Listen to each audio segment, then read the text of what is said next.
Hello hi నమస్తే welcome to our channel. నేను మీ local పై నిహాల్. చూస్తున్నారు కదా, బాగా ఇన్స్టాగ్రామ్లో, యూట్యూబ్లో, ప్రతి సోషల్ మీడియాలో కూడా వైరల్ అవుతున్న వీడియో. కోమాలోకి వెళ్ళిన చిన్న పిల్లడు డాక్టర్స్ కూడా ఏం చేయలేనని చేతులు ఎత్తేసారు.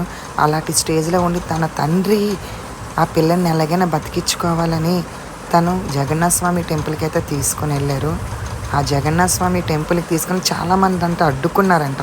వద్దు, లోపలికి వెళ్ళొద్దు, పంపించం. ఆ తండ్రి తన బాధ ఇంకా ఆపుకోలేక వాళ్ళని కూడా ఎదిరించుకొని లోపలికి వెళ్ళారంట.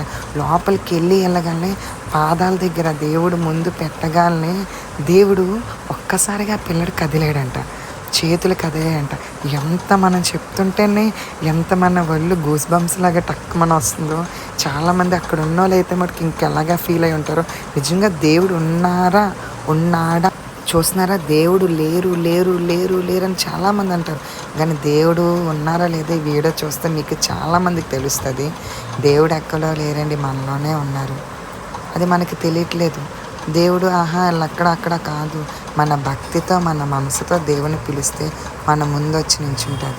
ఈ రోజుల్లో అవి లేవు కదా. చూస్తున్నారా, తండ్రి ఆనందం, ఎంత ఆనందము. పిల్లడు లెగ్గానే తన సంతోషం ఎవరికి చెప్పుకోలేకపోతారు. అంత ఆనందంతో అయితే ఉన్నారు. నిజంగా దేవుడు నిజంగా నాకైతే వీడియో చూడగానే గూస్ బంప్స్ టక్కుమని అనిపించింది. మీకు ఎలా అనిపించింది నాకు కామెంట్ చేయండి.